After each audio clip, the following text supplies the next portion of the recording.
श्रीराम. सर्व श्रोत्यांना प्रेमपूर्वक नमस्कार.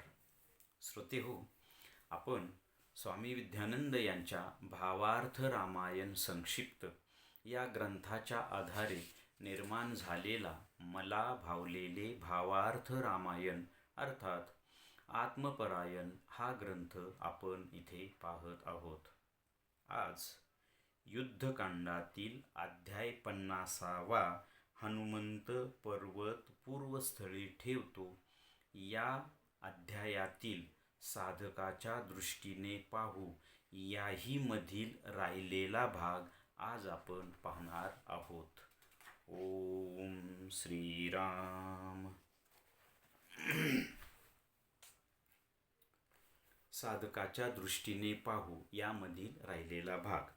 अशा प्रकारे आपल्या ठिकाणी गुरुप्रणीत साधनारूप देव व विकाररूप असुर यांचे मंथन सुरू होते व या मंथनातून सर्वप्रथम विष निर्माण होते.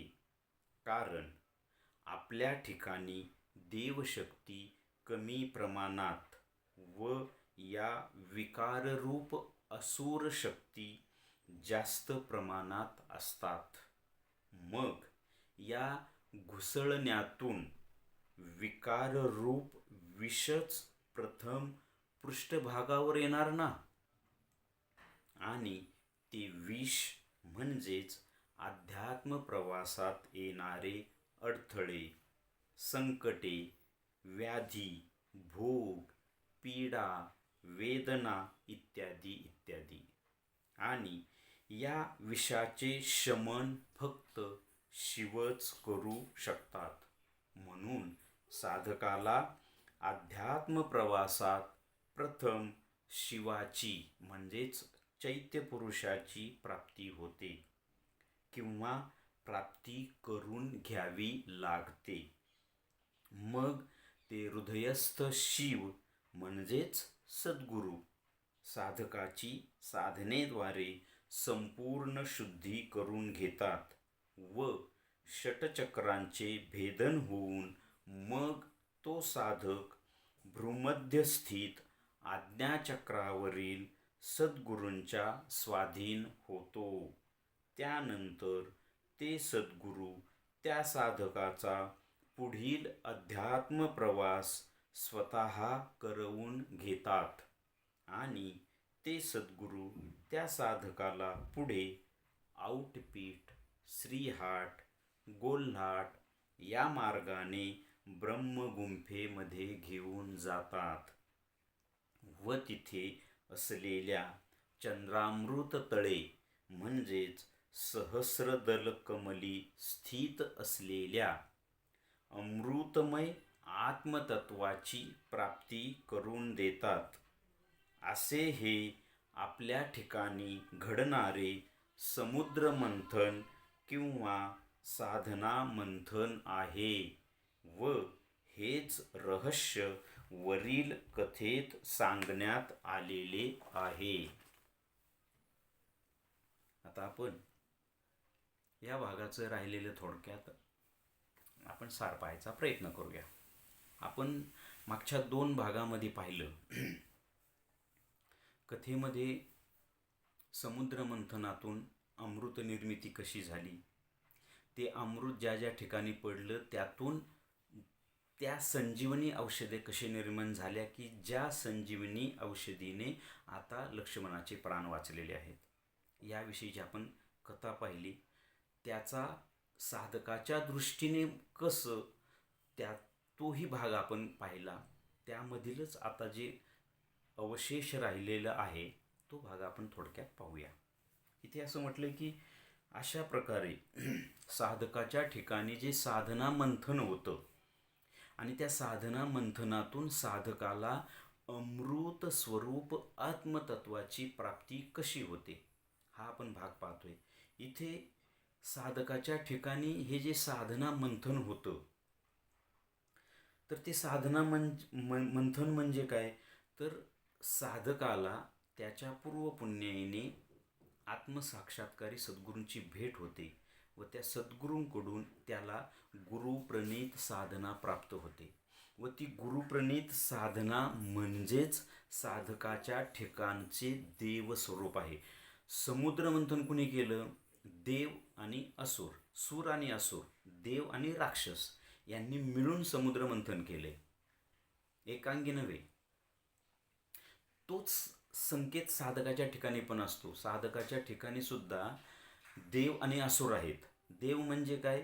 तर साधकाच्या ठिकाणचं गुरुप्रणीत साधना म्हणजे देवस्वरूप, किंवा साधकाच्या ठिकाणी ज्या चांगल्या शक्ती आहेत, म्हणजे चांगली बुद्धी, चांगले विचार, चांगला विवेक, चांगलं मन, चांगला प्राण. परंतु हे चांगलं होण्यासाठी सुद्धा साधकाला सद्गुरूंकडून गुरुप्रणीत साधना प्राप्ती व्हावी लागते, भक्ती प्राप्ती व्हावी लागते. त्या भक्तीतून ही मंडळी चांगली होतात. आणि हे चांगलं स्वरूप म्हणजेच ती भक्ती किंवा गुरुप्रणीत साधना. आणि साधकाच्या ठिकाणचं असुर रूप म्हणजे राक्षसी रूप म्हणजे काय?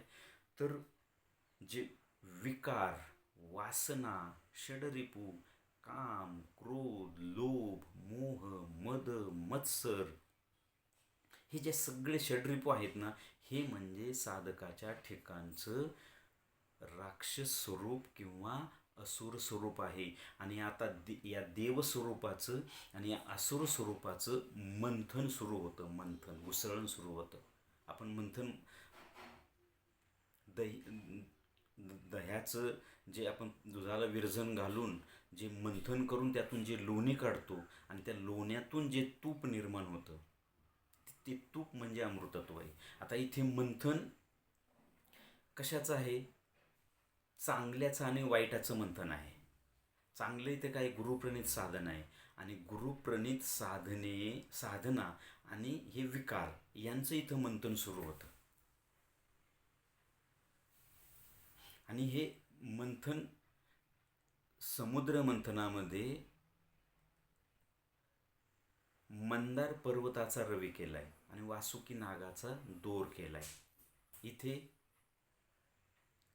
इथे श्रद्धा, समर्पण, अनन्यता हा रवी आहे.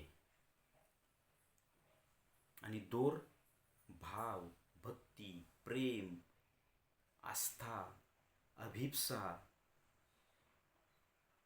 त्याग यांचा दोर आहे. आणि आता यामधून हे मंथन सुरू होते. या जर गोष्टी साधकाच्या ठिकाणी कमी असेल तर साधना मंथन व्यवस्थितरित्या घडणार नाही. म्हणजे काय? म्हणजे भाव, भक्ती, त्याग, समर्पण हा दोर पाहिजे. कारण तो दोर जेव्हा घासला जातो तेव्हा तो तुटला नाही पाहिजे. म्हणजे आपली भक्ती तुटली नाही पाहिजे. नाहीतर आज करायची भक्ती आणि उद्या सोडून द्यायची, तुटली भक्ती. मग साधना मंथन कसं होईल?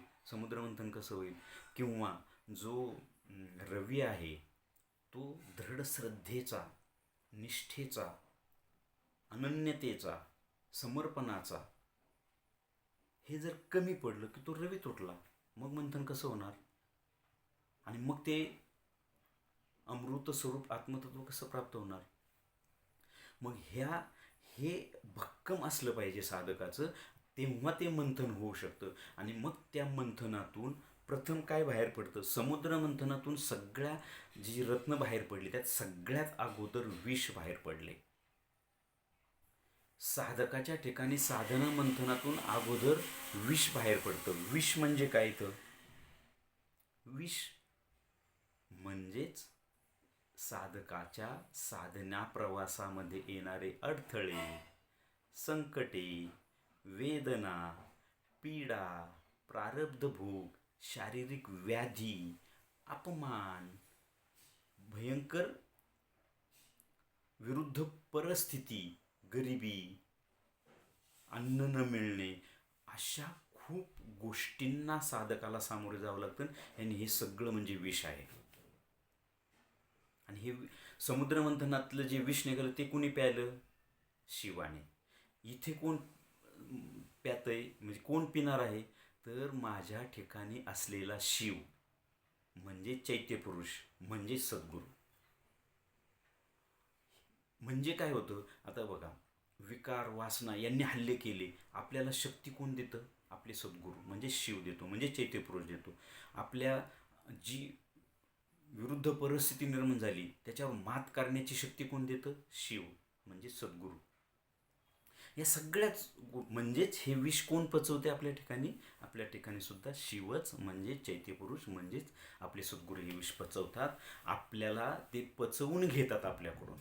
आणि मग याकरता म्हणून या मंथनातून याकरता साधकाला आत्मप्राप्ती नंतर होते, पण अगोदर शिवाची प्राप्ती करून घ्यावी लागते, चैत्यपुरुषाची प्राप्ती करून घ्यावी लागते, म्हणजे सद्गुरूंची प्राप्ती करून घ्यावी लागते. इथे प्रश्न असं की सद्गुरू आधी मिळाले, गुरुप्रणित साधना मिळाली, परत सद्गुरू नाही. अगोदर सद्गुरू देहरूपाने मिळतात, ते आपल्याला गुरुप्रणित साधना देतात, परंतु गुरूंचं जे चैतन्य तत्व आहे ते तत्व आपल्याला प्राप्त करून घ्यावं लागते. ते भ्रूमध्यामध्ये आपण मागच्या भागात पण पाहिलं, तिथे गुरूंची प्राप्ती होते. आणि त्याचा एक एक सांकेतिक चिन्ह म्हणून असं आहे की साधकाला ध्यानावस्थेमध्ये पांढऱ्या शुभ्र प्रकाशांची दर्शनं व्हायला लागतात. तो प्रकाश माझ्यामध्ये अवतरित होतोय, माझ्यात येतोय, उतरतोय माझ्यात, अशी दर्शनं होतात ना, ती खूण समजायची की तुम्हाला सद्गुरू तत्वाचं दर्शन होते, सद्गुरू खऱ्या अर्थाने तुमच्यात अवतरित होतात. बाह्य देहाने सद्गुरूंनी तुम्हाला साधना दिलीच, परंतु त्याचं चैतन्य तुम्हाला मिळालं, याची खूण काय? तर तो जो प्रकाश मिळतो तो प्रकाश म्हणजेच शिवाची प्राप्ती, शिवाच्या शक्तीची प्राप्ती, चैत्यपुरुषाची प्राप्ती. तो जो पांढरा शुभ्र प्रकाश असतो ना, तो प्रकाश माझ्या ठिकाणी म्हणजे साधकाच्या ठिकाणची सगळं शुद्धीकरण करून घेतो. हे जे विकार वासना सगळं सगळं, अगदी माझी जी ही सप्तचक्र जी ही सुद्धा त्या विकारांच्या पडद्या आडदडलेली असतात, मी त्यांच्यावरती आवरण पडलेलं असतं, त्या चक्रांचं सुद्धा शुद्धीकरण करावं लागतं, होतं. ते सगळं शुद्धीकरण हा पांढरा प्रकाश म्हणजेच शिव म्हणजेच चैत्यपुरुष म्हणजेच माझ्या हृदयातले सद्गुरू करून घेतात. आणि मला मग ते सद्गुरू खाली घेऊन जातात, म्हणजे भ्रूमध्यातनं विदुष्ट चक्रा विशुद्ध चक्रावर, तिथून अनाहत चक्रावर म्हणजे हृदयस्थानी, नाभी चक्रावरील मणिपूर, नंतर ओटीपोटाच्या ठिकाणी स्वाधिष्ठान, आणि तिथून गुदद्वाराच्या ठिकाणी मूलाधार चक्रावर ते मला खाली खाली खाली खाली, कारण सगळी जी अशुद्धी असते, जी घाण असते ती खाली असते, ती सगळी ती शुद्ध करतात. यासाठी खूप मोठा कालावधी जातो. आणि हा सगळ्यात साधकाच्या जीवनातला, अध्यात्म जीवनातला भयंकर प्रवास असतो. कारण या शुद्धी करताना मग साधकाला त्याचे सगळे साईड इफेक्ट भोगावे लागतात ना, त्याचे परिणाम भोगावे लागतात. मग हे दुःख, व्याधी, अपमान सगळं आपण जे पाहिलं हे सगळं भोगावं लागतं. आणि मग शेवटी मूलाधार चक्राची जेव्हा शुद्धी होते तेव्हा सगळी शुद्धी झालेली असते. तिथे मूलाधार चक्र जेव्हा ओपन होतं, उघडलं जातं, तेव्हा तिथे सुषुम्नेचं द्वार उघडलं जातं. तोपर्यंत सुषुम्ना नाडीचं द्वार हे बंद असतं, इडा आणि पिंगलाचंच द्वार चालू असतं. आणि सुषुम्ना सेंटर ह्यामध्ये, म्हणून इथे याला त्रिवेणी संगम म्हटले. इडा, पिंगला आणि इथे सुषुम्ना हा सेंटर आहे, हा मज्जारज्जूमधून थेट मूलाधारापर्यंत जातो. आणि त्याचं द्वार खाली असतं, ते बंद असतं, तेव्हा तिथे कुंडलिनी शक्ती जागृत होते. ते सुषुम्नेचं द्वार उघडलं जातं. ती कुंडलिनी शक्ती म्हणजेच माझी प्राणशक्ती, म्हणजेच माझी मनशक्ती, म्हणजेच माझं अस्तित्व, मग ते ऊर्ध्व प्रवास सुरू करतं. आणि त्या सगळ्या चक्रांच्या वरून ते वर येतं, तेव्हा सगळीच्या सगळी चक्र कार्यान्वित होतात. तेव्हा खऱ्या अर्थाने मी शक्तिमान होतो, सामर्थ्यवान होतो, मला सिद्धी मिळतात. परंतु त्याही भानगडीत न पडता साधकाने पुन्हा इथे भ्रूमध्यापर्यंत यायचं असतं. तिथे तो सद्गुरूंशी म्हणजेच शिवाशी म्हणजेच चैत्यपुरुषाशी एकरूप होतो. तोपर्यंत तो सद्गुरूंशी एकरूप झाले, बाह्य अंगाने नव्हे. अध्यात्म प्रवासात बाह्य अंगाला तसा पाहिला तर काहीच अर्थ नाही, मात्र सुरुवातीला बाह्य अंगानेच, म्हणजे मला बाह्य अंगाने सद्गुरू मिळाले पाहिजेत, आत्मसाक्षात्कारी. त्यांचा देह वेगळा, माझा देह वेगळा. ते मला त्यांच्या मुखाने गुरुप्रणित साधना सांगतात, माझ्या ठिकाणी आशीर्वाद देताना तो चैतन्याचा एक बिंदू अवतरित करतात. ह्या गोष्टी ठीकच आहे, परंतु खऱ्या अर्थाने माझं आणि माझ्या शिवाचं, माझ्या ठिकाणी असलेला तोच सद्गुरू बाहेर आत्मरूपाने दुसऱ्या देहाने माझ्या सद्गुरू म्हणून असतो, पण त्याची खरी एकरूपता जेव्हा हे सगळं शुद्धीकरण होऊन मी ऊर्ध्व प्रवास त्या मज्जारज्जूमधून सगळ्या चक्रांना कार्यान्वित करून इथं येतो, तिथे मग माझी त्या शिवाशी एकरूपता, त्या चैत्यपुरुषाशी एकरूपता, त्या माझ्या आत्मसाक्षात्कारी सद्गुरूंशी एकरूपता होते. आणि मग इथून जो पुढचा प्रवास आहे तो प्रवास माझे सद्गुरू माझ्याकडून करून घेतात. हाही त्यांनीच केलेला असतो, परंतु ते द्वैत स्वरूपात असतात, बाजूला असतात. इथे एकरूपता होते आणि ह्या एकरूपतेतून मग पुढे इथे त्यांनी सांगितलं की मग पुढे आउटपीठ, श्रीहाट, गोललाट हा खूप विशाल, खूप मोठा प्रवास आहे. तो माझ्यासारख्याच्या सुद्धा आवाक्या बाहेरचा आहे. हे मी जे बोलतोय हे माझ्या सद्गुरूंची बोल किंवा सद्गुरूंनी मला जे काय थोडंसं दिलं असेल त्यातून मी हे बोलतोय. पण हा प्रवास खूप आवाक्या बाहेरचा असतो. आणि हा मग श्रीहा आउटपीठ हे खरं स्वरूप आहे आत्म्याचं, ईश्वराचं, पांडुरंगाचं, विठ्ठलाचं. तुकाराम महाराज हे वर्णन करताना सांगतात की आउटपीठी विठ्ठल उभा, मध्ये सुनिळाची शोभा वगैरे. हे आउटपीठ, इथून आउटपीट सुरू होतं. हे भ्रूमध्य आहे. इथून मग हे 6 चक्र परत आहेत. आउटपीठ, श्रीहाट, गोललाट, ब्रह्मरगुंफा आणि चंद्रामृत तळे आणि शेवटी सहस्रदल कमल. हा भाग इतका बोटाने एवढाच दाखवता येतो, परंतु हा विशाल भाग आहे. आणि हा प्रवास मग सद्गुरू करून घेतात, त्याला ब्रह्मगुंफेत घेऊन जातात. जिथे कथेमध्ये आपण पाहिले की हनुमंत द्रोणागिरीत साधकाच्या दृष्टीने साधकाचा प्राण ब्रह्मगुंफेत जातो आणि तिथून ती चैतन्य शक्ती घेऊन येतो. तर ती तिथे चंद्रामृत तळे असतं, ते अमृत तळे तिथे आहे. तेच सहस्रदल कमल, तेच ब्रह्मरंध्र, तोच हा टाळूभाग जिथून त्या आत्म्याने माझ्या मातेच्या गर्भात असताना 7व्या मनात जो प्रवेश केला तो हा भाग. तिथं ते चैतन्य शक्ती आहे, तिथंच ते अमृतत्व असलेलं आत्मतत्व आहे आणि त्याची मला प्राप्ती होते. अशा प्रकारे साधकाच्या ठिकाणी हे साधना मंथन होऊन साधकाला ते अमृत स्वरूप असलेलं आत्मतत्व प्राप्त होतं. मात्र इथेही हा आत्मप्रवास संपलेला नसतो.